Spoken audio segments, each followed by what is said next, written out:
미국의 소비자 물가지수가 3월에 5%로 1%포인트나 떨어져 2년 만에 최대폭으로 진정됐습니다. 미 소비자 물가에서 고기류와 가전제품은 하락한 반면 식품과 항공료, 렌트비 등은 아직도 올라있어 품목별로 천차만별인 것으로 집계됐습니다. 미국이 5월 금리를 0.25%포인트 올리거나 은행 대출 이상 시에는 동결할 가능성도 시사하고 있습니다. 미국민 소비자 부채가 4조 8,200억 달러로 역대 신기록을 세우며 카드 빚이 5% 늘어난 것으로 나타났습니다. 미국이 탄소 배출 제한을 강화하기 위해 2032년까지 새 차의 67%를 전기차로 채운다는 계획을 발표했습니다. 여러분 안녕하십니까? 워싱턴 뉴스 투데이입니다. 미국의 CPI 소비자 물가 지수가 3월에 5%로 한꺼번에 1%포인트나 떨어지며 2년 만에 최대폭으로 진정됐습니다. 그러나 아직도 목표치 2%보다 2배 반이나 높은 수준이고 주거비가 좀처럼 잡히지 않고 있는 데다가 성장 둔화를 겪고 있어 경제 불안이 지속되고 있습니다. 안혜린 기자가 보도합니다. 미국의 두 가지 물가 지수 가운데 CPI 소비자 물가가 3월에 연율로 5% 인상된 것으로 대폭 둔화됐습니다. 대도시 물가를 보여주는 CPI는 2월에 6%에서 3월에 5%로 한꺼번에 1포인트나 진정된 겁니다.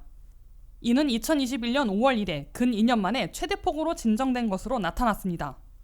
이에 비해 변동이 심한 식품과 에너지 가격을 제외한 코어 CPI, 즉 근원 소비자 물가는 2월 5.5%에서 3월에는 5.6%로 오히려 높아졌습니다. 이 같은 현상은 CPI에서 3분의 1이나 차지하는 주거비가 3월에 전달보다 0.6%, 전년에 비하면 8.2%나 올랐기 때문에 코어 CPI가 전체 CPI보다 높아진 것으로 분석되고 있습니다.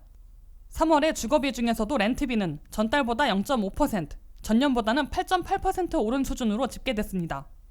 연준이 연속 금리 인상을 통한 물가 잡기에서 어느 정도 성과를 거두고 있으나 아직 안심하기에는 때이른 것으로 지적되고 있습니다. 3월에 물가 진정세를 가져온 에너지 가격이 앞으로 다시 오를 조짐을 보이고 있고 주거비와 식품 가격, 서비스 인플레이션이 아직 잡히지 않고 있기 때문입니다. 3월 CPI가 큰 폭으로 진정된 주된 요인은 휘발유 값이 전년보다 18%나 떨어지는 등 에너지 가격이 한 달 3.5%, 전년보다 6.4%나 하락한 덕분으로 나타났습니다. 그러나 오펙 플러스의 감산 발표와 여름철 성수기 때문에 국제유가와 미국 내 휘발유 값이 다시 오르고 있어 앞으로도 대폭적인 진정을 기대하기 어려운 요인들이 도사리고 있습니다. 여기에 3월에 일자리가 23만 6천 개 증가해 전달보다 9만 개나 줄어들고 임금 상승도 연율 4.2%로 2년 만에 가장 적게 올라 고용시장도 냉각되기 시작한 것으로 간주되고 있으나 고용 냉각은 소비 둔화로 이어지기 때문에 지나친 급속 냉각은 위험 요인으로 꼽히고 있습니다. 장바구니 물가인 식품 가격은 전달보다는 0.3% 내렸으나 전년보다는 아직 8.5%나 비싼 수준입니다.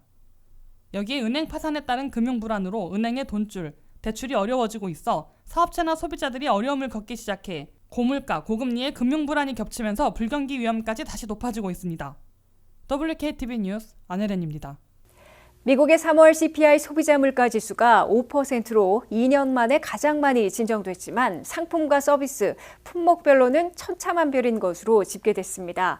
쇠고기 등 고기류와 컴퓨터, 가전제품 등은 하락하고 있는 반면 식품과 항공료, 렌트비 등은 아직도 많이 올라 있는 것으로 나타났습니다. 미국의 물가 급등에서는 상품 가격이 진정되면 서비스 가격이 급등하고 품목별로도 천차만별이어서 일반 소비자들이 물가 진정을 좀처럼 체감하기 어려운 것으로 보입니다.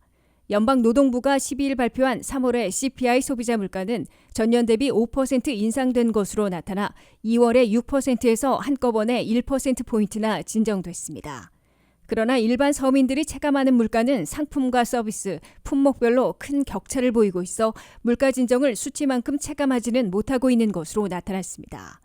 3월 소비자 물가에서 쇠고기 로스트는 전년보다 4.4% 떨어졌고 베이컨은 5.5% 하락했습니다. 컴퓨터 가격은 5.8%, 주요 가전제품은 7.9%, 자동차 렌탈은 8.9%, 건강보험료는 10.7% 전년보다 낮아진 수준을 기록했습니다. 전년보다 중고차는 11.2%, 텔레비전은 14%, 휘발유 가격은 18%나 떨어진 것으로 집계됐습니다. 이에 비해 최근 2년간 2배나 급등했던 계란 가격은 내림세에도 불구하고 아직 전년보다 36%나 비싼 수준을 보였습니다. 전년에 비해 마가린도 33.4%, 냉동 채소는 20.1% 오른 수준입니다. 항공료는 전년보다 17.7% 비싸고 자동차 수리비도 17.4% 올라 있습니다. 자동차 보험료는 전년보다 15%, 렌트비는 8.8%, 숙박비는 8.1%, 세차 가격은 6.6% 오른 수준을 유지하고 있습니다. 특히 변동이 심한 식품과 에너지 가격을 제외한 코어 CPI, 즉 근원 소비자 물가에서도 상품과 서비스 가격 인상률이 큰 차이를 기록하고 있습니다.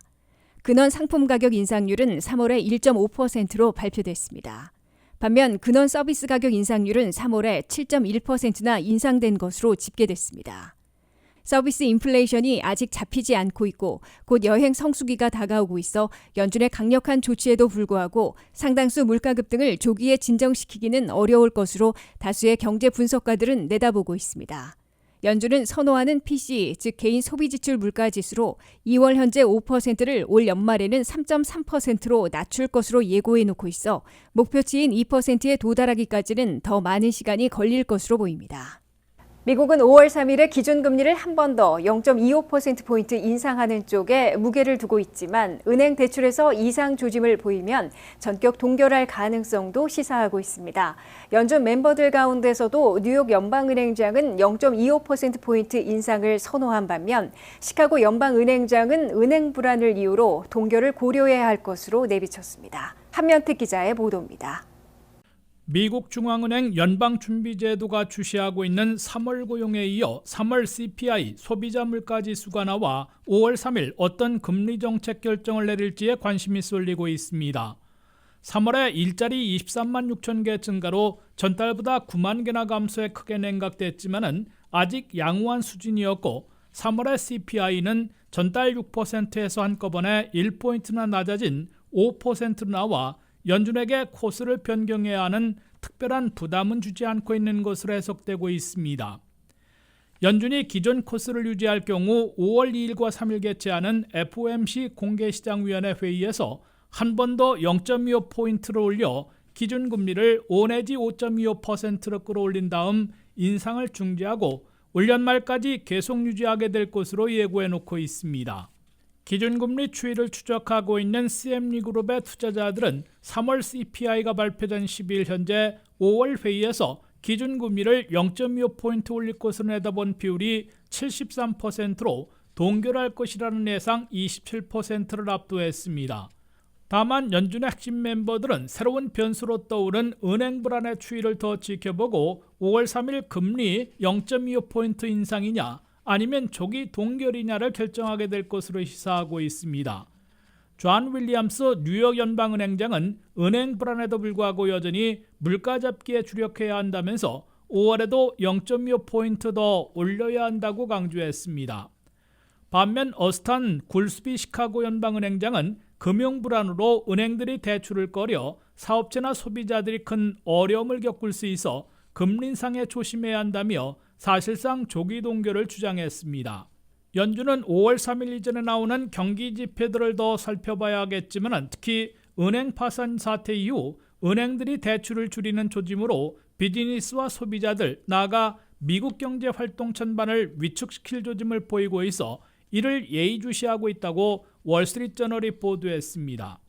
실제로 실리콘밸리 은행과 시그니처 은행의 파산으로 미국 내 중소규모의 은행들은 파산 위기에 내몰리지 않기 위해 유동자금 확보에 주력하고 있어 사업체나 개인 소비자들에 대한 대출을 대폭 축소하거나 비싼 이자를 물리고 있습니다. 중소규모 지역은행들로부터 융자받아 사업하고 있는 사업체들과 소상공인들이 돈줄이 막히고 있어 큰 고통을 받기 시작했으며 자칫하면 중소업체들의 극심한 침체, 줄도산으로 이어지지는 않을까 우려되고 있습니다. 이에 따라 연준은 5월 3일에 한 번 더 0.25포인트 인상에 무게를 두되 은행 대출의 이상 조짐이 심해질 경우 전격 동결할 것으로 예상되고 있습니다. WKTV 뉴스 한면택입니다.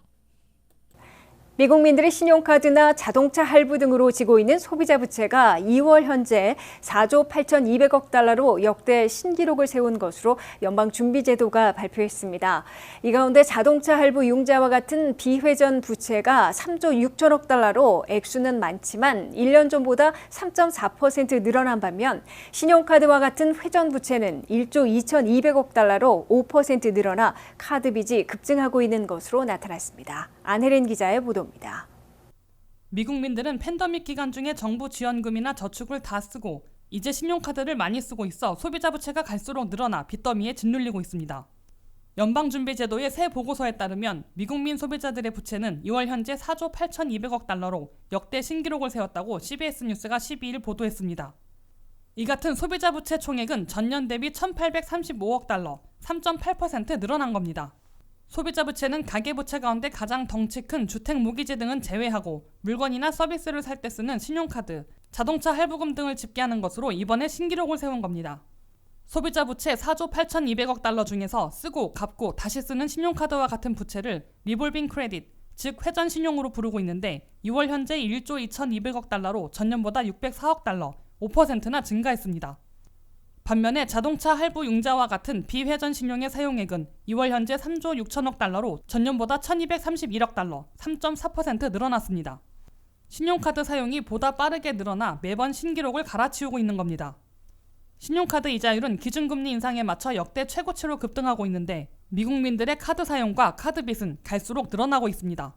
미국의 신용카드의 평균 APR 이자율은 현재 20.92%로 사상 최고를 기록했다고 CBS 뉴스가 전했습니다. 더욱이 새로 발급받는 새 신용카드의 평균 이자율은 22.15%까지 올라갔습니다. 이는 1년 전의 18.32%에서 근 4포인트나 급등한 겁니다. 연준은 지난해 3월부터 올 3월까지 1년여 동안 9차례에 걸쳐 기준금리를 제로에서 4.75%까지 올렸는데 신용카드 이자율이 자동 올라가는 것은 아님에도 연쇄 인상을 불러와 결국 20%대를 넘었습니다. 경제 분석가들은 신용카드사들이 제안해오는 제로 밸런스 트랜스퍼를 활용해 짧게는 6개월 내지 1년, 길게는 2년까지 이자를 물지 않고 카드 사용액을 다른 곳으로 옮기는 절약 방법을 쓰라고 권고하고 있습니다. WKTV 뉴스 안혜린입니다.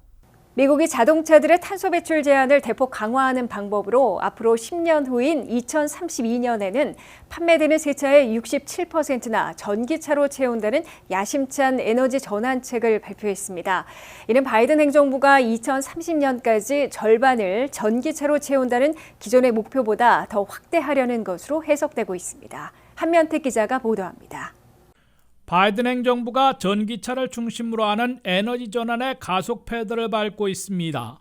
바이든 행정부의 EPA 환경보호처는 화석연료 자동차들의 탄소 배출 제한을 더욱 강화하는 방법으로 전기차를 더 빨리 더 많이 확산시키려는 계획을 공표했습니다. 새 배출 기준 강화의 구체적인 내용은 내년에는 나오겠지만 현재와 같이 개별 차량에 대한 배출 제한을 대폭 강화하는 대신에 자동차 제조업체들이 전기차를 더 많이 생산하지 않고서는 맞출 수 없는 제한 조치인 것으로 예고하고 있습니다.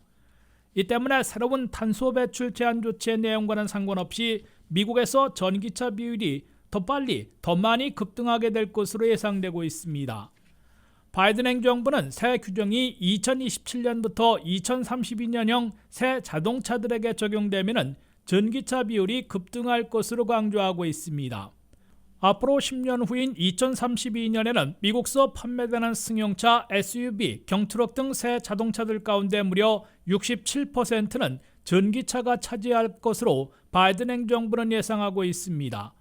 이는 현재의 목표보다 훨씬 확산시키려는 시도로 해석되고 있습니다. 현재까지 바이든 행정부는 2030년에 미국서 판매되는 새 자동차의 절반을 전기차로 채운다는 목표를 내걸어왔습니다. 2년을 늦춘 2032년에 50%보다 17포인트나 높인 67%까지 전기차 비율을 끌어올리겠다는 야심찬 목표로 간주되고 있습니다. 미국에서 판매되는 새 자동차들 가운데 전기차가 차지하는 비율은 해마다 급등하고 있으나 아직도 한 자릿수에 머물러 있습니다. 판매된 새 자동차 가운데 전기차가 차지하는 비율은 지난 2021년 3.1%에서 2022년에는 5.8%로 근 2배나 급등했으나 아직은 갈 길이 멀어 보입니다. 다만 전기차로 대대적인 에너지 전환에 성공하기 위해서는 미국이 이미 착수한 2030년까지 50만 곳의 충전소 건설보다 수백만 곳을 더 증설해야 하고 전기차 가격의 대폭 인하를 유도해야 할 것으로 지적받고 있습니다. WKTV 뉴스 한면택입니다. 이상으로 워싱턴 뉴스투데이를 마치겠습니다. 시청해주신 여러분 고맙습니다.